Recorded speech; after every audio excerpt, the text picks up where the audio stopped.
Welcome, irresponsible parasites, to Geek Salad's Retro Movie Reviews from the Geek Salad Podcast. I'm Andy. I'm Mike. I'm Katherine. And tonight we continue our look at the Muppet movies. Get ready to play the music. Get ready to light the lights, because we're talking about the Great Muppet Caper tonight. Practice that. It shows. Thank you. So, obviously the follow-up to last week's Muppet, the Muppet movie. This is the directorial debut of Jim Henson, by the way. This is the first movie that Jim Henson actually directed. Well, theatrical release. He had done some other stuff for like school and everything. Yeah.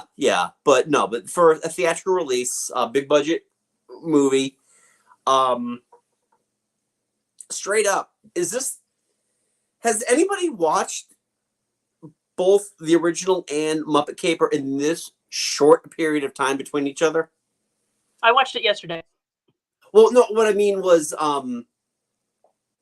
between watching the original Muppet movie and watching the Great Muppet Caper. Yes, I watched the original Muppet movie last week to prepare for last week. Right. I mean, But before before you had to prepare that is what I'm saying. Or has there been more space in between them? Probably maybe a little bit, but not so much. I do own these all on DVD for reasons, so. Yeah. Honestly, this was the first time I'd seen the Great Muppet Caper in a very long while, actually. Okay. I watched it all the time when I was growing up, but I have not seen it probably about 20 years. We watched it a few years ago. My kids absolutely loved it. But the reason I ask is because I felt like for the first time, I was actively comparing the two movies because there was a week's separation in between my viewing of them, instead of the 3 years in between the releases. Or actually, it's 2. Just finished it like 5 minutes ago. Yeah, showing off, Kurt. It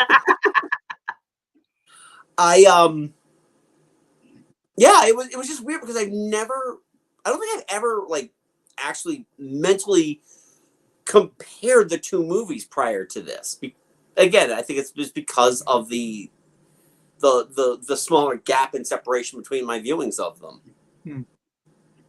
Does anybody else agree with that? Did anybody else do that, or have you always just been judging these movies? Oh, I've always been judging them. Okay. It was like the first time for me because I've seen the Muppet movie much more recently than I saw the Great Muppet Caper. So seeing them back to back like this, it was kind of hard not to doing some kind of comparisons between the two. Yeah.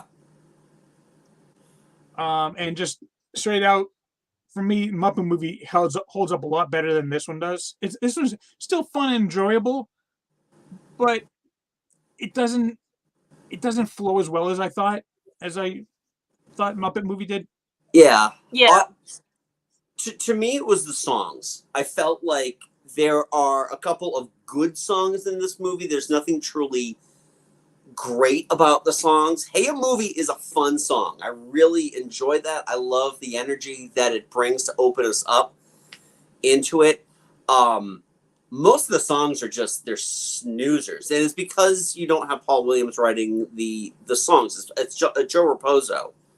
Yeah, who's good, but it's a very different feel. Yeah. I mean, Hey, a Movie is good. I love Happiness Hotel. I really enjoy that movie because it's just fun. Happiness Hotel really does set the scene and set the stage. You know everything you need to know about Happiness Hotel by that song, so it really forwards the story. Right. It also feels like it could have honestly shown up in the show. Yeah. Like it really could have just been a skit on the Muppet Show. But they do go very piggy-centric on a lot of these songs, and they're not. Yeah, the rest of the songs really, they were fine, but they really did not have anything special. Yeah, it's very much a piggy movie. Yeah. And we all know our thoughts on Miss Piggy. I felt like out of the two Piggy songs, I mean, the first time that happens, which by the way, I just looked, was nominated for an Oscar. Wow. it lost to Arthur's theme. Oh God. The Moon in New York City. So Right Song won that year. And the other song, the Miss Piggy song with the water ballet. Yep. Oh, it's all about the scene itself. The song is terrible. Yeah. But watching Charles Grodin do that great lip sync and the overdramatic just undulation as he's singing. Oh yeah, as he's fake singing, which they even call out in the movie. She's I like, love that. "You can't even sing. You're dubbed." Can we all agree that Charles Grodin is actually the MVP of this entire movie?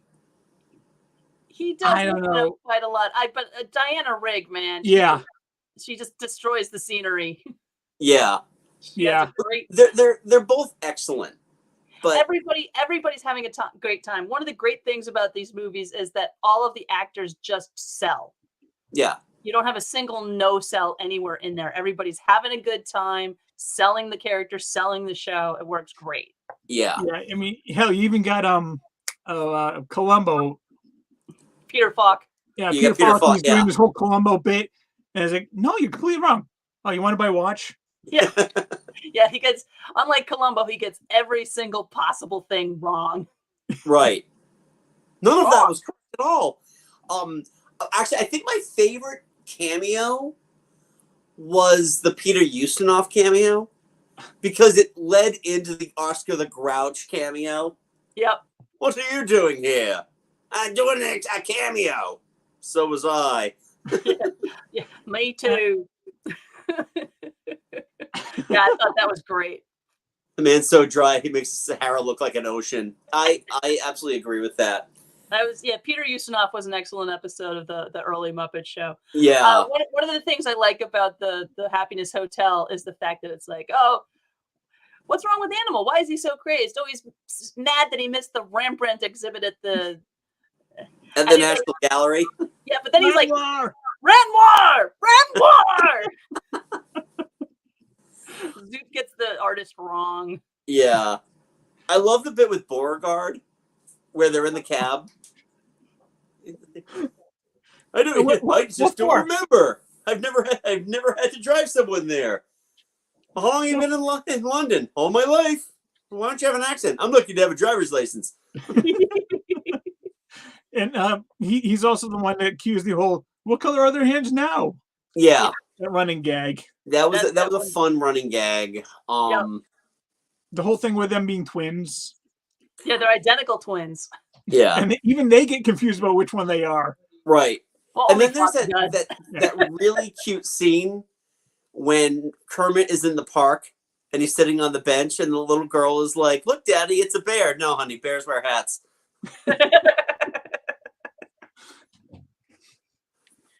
For me, my favorite cameo was, without a doubt, though, John Cleese.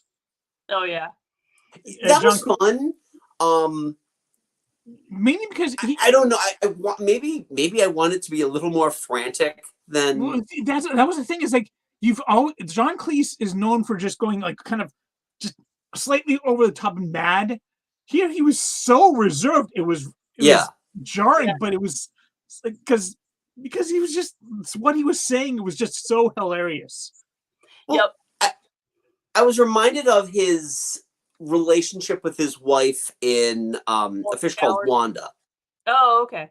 No, actually, A Fish Called Wanda. It's just kind of like that quiet, loveless marriage of, just two people eating dinner and really having nothing to talk about. Haven't been outside in 12 years. The pets are dead and the butler's been discharged. The pets have been discharged? No, the pets have died. The butler's been discharged.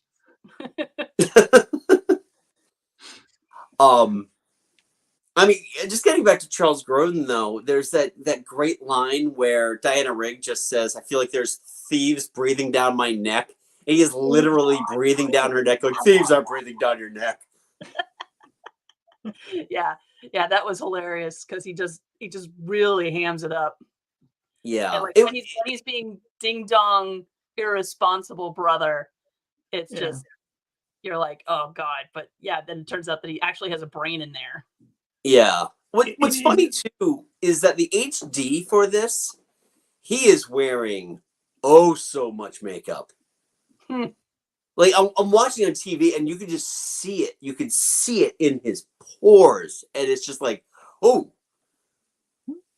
obvious. That they knew back then that in filmmaking they didn't know about high definition photography that would come out maybe 30 years later. Yep. Yeah.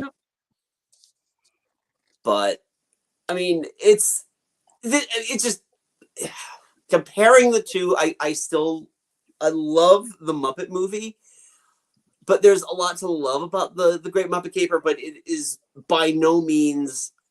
I hate to say it's not even like my second favorite. Yeah, it's good. It's got a lot going on. Oh yes, we totally saw the irresponsible. Actually, Kurt, that's how I greeted everybody. You must have shown up late. Yeah, But yeah, they for me there was there was much more character development in the Muppet movie. This one, it was just kind of like, hey, it's the Muppets on their wacky adventure. There was like Gonzo's song, then and Kermit just like, no, I needed to forgive, I promised myself. Yeah. There were these touching moments, and here there really wasn't. Well, because this one was just more blatantly here are the Muppets, and we're going to be doing a movie. Yeah. Yeah, it's the kind of thing like some of the times where they did like a story episode on the Muppet Show, like Alice in Wonderland, the episode with oh god, it's gonna kill me now. They had the murder mystery episode, the Arabian Tales episode. You had like a kind of overarching plot, so it's kind of like that. There's not a lot of character growth. It's just like a whole bunch of wacky skits pulled together by a central plot line. Yeah. Right. Yeah, and I feel like that might have been what overall hurts this movie. Yeah, because I feel like when they're put into a situation where it's them in the situation as opposed to here's what we're going to do in this story. Mm-hmm. And I don't remember if that's how Muppets Take Manhattan. We'll find out next week. Yeah, if that's how they did Muppets Take Manhattan, or if it's just this movie where they are really just they're playing parts and they're acknowledging that they're playing parts. Actually, I for me that was also a little bit of the negative on this one, is that in the first one, yeah, they had those fourth wall breaks, those little like nudge and wink wink moments. Here it seemed like every other scene was just like, hey, guess what? This is like, even like when Kermit and Piggy had their fight in the park. Yeah, it ended up being, oh no, you're just overacting. Stop overacting so much, and it got legitimate. Like they were actually fighting. I'm like, okay, now you're being a little bit too on the nose here. Yeah, that's a bit of like Jim Henson's irreverence for theater and filmmaking and everything that they were doing there. Yeah. I like it to a certain extent, but here it's just, I think they overplayed it way too much. Yeah, it's a sequel, so they're going to take things that they thought worked in the first one and push them further. And so a lot of the fourth wall breaks and some of the silliness. Yeah, and the bike riding. They definitely doubled down on the bike riding in this one. But that one amazing, and that one's another one. That's Foz Pazakis came back and he built this very elaborate marionette rig. Yeah, and it was to the point where nobody knew how to work it exactly, except that it happened that Brian Henson was on vacation from high school, and he'd been training with Don Salin, who's a really great marionneteer, and so he was the one that actually managed to wrangle the rig for the bicycle ride sequence. Nice. Well, I know also it's a really good optical illusion too, because a lot of those bikes are actually connected together. So you can't see, because the bikes are close enough that they overlap, but they're being held. They're all being held together. So it's one rig, and they're just moving the puppets and moving the legs. And if the legs weren't kind of like nailed to the pedals. Yep. And actually, I mean, not only like the bicycling, but like there were many scenes where you could actually see them walking along the pavement. It's like, there's no one underneath it. And how it's like they did a lot more of like full feature animatronics on this one. Yeah, there was a lot of technical stuff, and this was also the first time where they had a person inside a full suit Piggy for a lot of the sequences. Oh, That was very 40 years of watching this movie. It's very obvious that is a full-size human being in a piggy suit. Yep. Yeah, For things like walking along the street, the big dive and the water ballet sequence. Yeah, I actually really enjoyed the water ballet sequence. Again, based on what I mentioned earlier about the hamminess, forgive the pun of it, but the fact that dude, essentially they you own engineered that pun, all right? That was a damn fine pun. You own it. the fact that they were able to engineer a Muppet that actually could function underwater. Yeah. I mean, I'm not sure exactly how long they could keep it underwater, and the Busby Berkeley style water. It was based on by a waterfall number in Footlight Parade, Kurt. And then also, of course, all like the water ballets that Esther Williams did in all of her movies. Yep. Yep. And the cool thing about that is too, and again, you notice it now that as you see all the swimmers coming up, they're actually, it's all shot in reverse. Yeah, you can really Piggy is actually submerged, and then because when you watch them come up, when they come up, you can see the water is cascading in a different direction. Yeah, and even like when the Piggy, sparklers. when Piggy comes out of the water, her sparklers are lit, and I'm like, they can maybe like a phosphorescent metal, but they're still not going to burn underwater. I'm sorry. Right. No, yeah, that's a reverse scene, but that's the kind of thing that they did in the 50s. You do that's something. There's some reverse filmmaking in a Court Jester. Yeah. Yeah. Well, also the fact that it was also shot in color too, because a lot of like that Esther Williams stuff was shot in black and white. Right. So, yeah. Well, you know what the funny thing about this one too was it really struck me how few cameos were actually in this one compared to the original movie. They did have a few fewer cameos. They had like fewer like personality cameos, but we did have more big screen appearances of later season Muppets like Pops and Beauregard. Yeah. Muppet Newscaster, the Muppet Sports Guy. I was more specifically talking about like the actual human cameos that they had, and they were getting like some super Robert Morley, these super British. And we also got a very, very clear cameo of Jim Henson right there in the restaurant. Yes. Yep. Oh, sorry, the supper club. Yep. Oh yes, the supper club. Yes, it's not a restaurant; it's a supper club. Yes, I was about to tell them that. But, well, there's that great line with Gonzo too, where he's like, "Can I take a picture of you and your wife?" This is not my wife. My wife is homesick. My wife is sick. Well, maybe she shouldn't stay at home. She is at home. Moving on. Gonzo being like, I gotta go now. It was great. That was great. The fact that also he was kind of perving with that camera during the fashion show. Yeah, he was perving little with the camera, but not as much as Charles Grodin was when he was like groping and grabbing Piggy.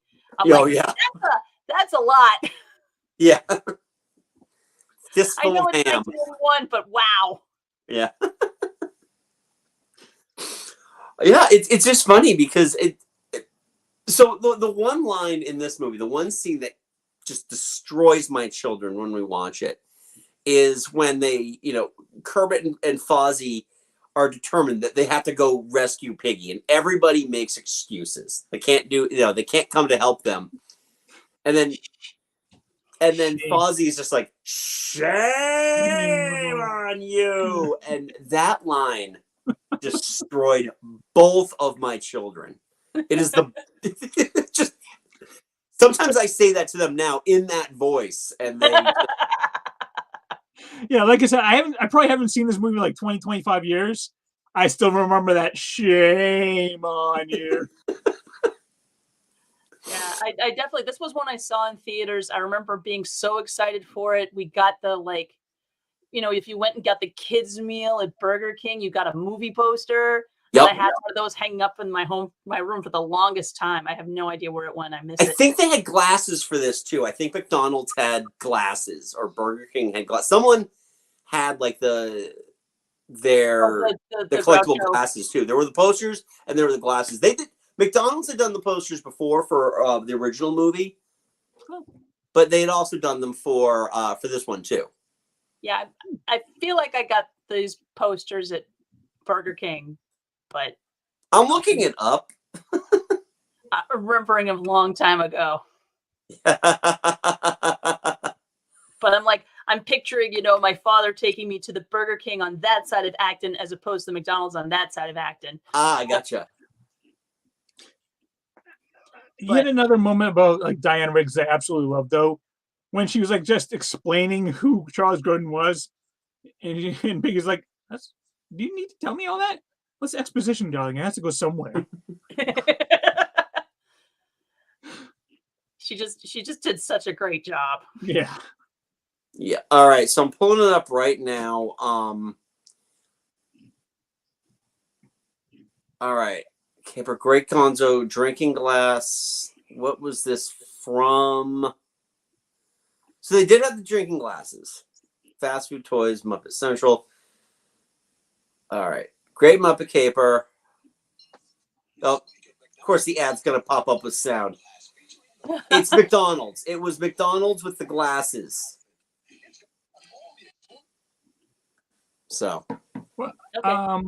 It was 40 years ago. I don't expect anybody to actually remember where they ate that day. Yeah. It's also possible we got the poster completely somewhere else and I opened it at Burger King. Who knows? Possible. But yeah, and there was also the fact that they were like flying cheap and they were just put in crates and they were labeled frog, bear, and whatever. Whatever. Yeah, I like that. That was pretty funny. The callback wasn't as great when everybody goes back with them at the end, but it's just a way for them to actually keep the Muppets on screen with the credits going. Yeah. Yep. I mean, one thing though is about like, while I love that scene, there really is no purpose to them starting in New York, which is obviously a soundstage, then going to on-location set shots in London, in England, and then going back to a soundstage. The soundstage they should have just kept everything in England. And while I love the airplane bit, it's obvious this thing was just shot and done entirely in England on the soundstage. And well, they were doing it in England because that's where they were filming the final season of the Muppet Show. Yeah, that's where a lot of the Muppet Show happened. Was there? I know that. That's why I don't know why they had to have that New York scene in the beginning. Why couldn't they have done the whole thing in England? I honestly, I think it's because the amount of chaos that they needed to have happen in there couldn't have been feasibly done on a London street. So doing it on a soundstage and just making it look like they're supposed to be American reporters, so it makes sense. Yeah, and the travel scene is it's such a small bit of it, and then taking them to London was cool. But you have to be able to introduce them, needing a place to stay, and then having everybody else get introduced at the same time. Yeah. All right. But there's some things that were introduced in this movie that we'll be seeing again next week. Things like the character that's telling them, oh yeah, you could stay in a bus terminal, or you could stay at the Happiness Hotel. And also the whole thing with like Kermit shaving. Oh, that image is actually hilarious. I'm glad I don't have whiskers. Then I'd have to use an actual razor. Yeah. Yeah, then I need a blade. That was great. Yeah. And it was, that song, the Stepping Out with the Smile song, it was cute, but again, it doesn't. Yeah, there were none of these songs outside of that first song really hold up. And Happiness Hotel. And Happiness Hotel. Sorry, I keep forgetting about that. I think my favorite part of Happiness Hotel, though, is when Pops is asking them how they want to pay. Oh, yeah. What are our choices? A, cash. B, credit card. C, sneak out in the middle of the night. We'll take C. Very popular choice. So, I mean, overall, I I enjoyed this film. It was fun to rewatch it, but the heist scene at the end is fun. Yep. Yeah, it's not bad. A lot of it is, I don't know. I've seen a lot of Mission Impossible movies and stuff now, so just like, okay, now we're in. Just unscrew the top, and we'll take the baseball diamond that way. I just love it when they were like just juxtapositioning the bad guys versus the Muppets. Like, Oh, okay, we've got the harpoon gun. We're gonna, all right, banana peel. Don't have it. No. Yeah, they don't have anything. Animal ate it. Oh, the whole scene of them climbing up the side though to avoid the dog was pretty funny. Yep. Just some of the stuff that they were doing with the actual Muppets was really clever stuff. Yeah. And I mean, if nothing else, this movie really was a giant leap in terms of what you could do with the actual puppets. Yeah. The there's a lot more technology and a little bit less character in this movie. Yeah, and so I mean, moving on to what we're going to talk about next week, I haven't seen. So that means that this movie was the Star Wars prequels. I would assume, yes, yeah. It's a bit better, but yeah. A lot more technology, a lot fewer character. Yeah. And it's been forever since I've seen our next movie, Muppets Take Manhattan. So I'm really curious how that one's going to hold up. What's interesting about that one, by the way, is that it is not available on Disney Plus. No. Huh. It's on Amazon Prime, and I believe it's Epix. It's either Epix or Stars because I always confuse those two. Well, I got Amazon Prime, so there we go. Perfect. I think it's still on there. DVD. I love how Andy, you and I are like, I hope it stands up. I've never seen it, and Catherine's like, I can say everything right now, but I'm not going to. We'll talk next week. Did you guys have anything else that you want to say about the Great Muppet Caper before we wrap this baby up? I'm hoping so. Kurt Smith, who has been responding to us throughout the night, just watched this again 5 minutes ago, as he mentioned. So I'm really curious if this has held up well in his imagination and his memory, or if this is just one that kind of like us. It's like still like the original better. You know what's odd? Another thing that I remember distinctly, and I heard it again while I was just watching it, was when Charles Grodin, when like the girls is telling Charles Grodin that he's got to frame Piggy, he does that that little high pitched gasp of his. I'm like, I remember hearing that when I was a kid, and I just heard it again. I was like, I don't know why that sticks out, but it does. Yeah, the fact that he like does really crush on her. Yeah. Like, I'm sorry, Miss Piggy. It's so funny because I love the Muppet movie a lot. This one's pretty fun. It's a step down, but I still love it. Okay, I think we're at with this too. That's fair. Yeah, I think we all agree with that. Yeah. The thing with Charles Grodin is he was a very specific type of actor. So when you think about his roles, like I mentioned this last week that I'm going through this blog of every episode of Saturday Night Live, and he had a very infamous episode where he didn't know it was a live show and he thought he was just going to the rehearsal, and it was all a gag. It was all a bit that he was doing, but just like that annoyed, confused type of tightrope act that he does really well as Nikki Holiday in this. That carried him into a lot of really good movies. I remember, the last movie I think I saw him in was So I Married an Axe Murderer, where he was only in the one scene. And Mike Myers is like drumming his fingers on the dashboard. He's like, I'm sorry, does this annoy you? He's like, no, it's my favorite thing in the world. Yeah, the last thing I saw him in was probably Beethoven. Oh, wow. Okay. Yeah. At least it wasn't Clifford.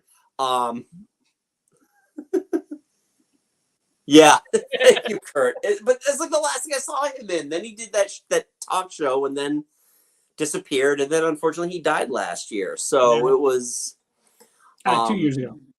No, 2021. You're right. Now it's thanks. Start writing 23 on my checks, damn it. Precise. The you know what would have been a great stinger though, and Mike, you probably won't get the joke. Catherine, you might get the joke, but if Lady Holiday at the end tells Kermit, let Piggy know it was me.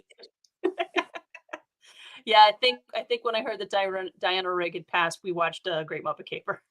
Might have been one of the last times I watched it.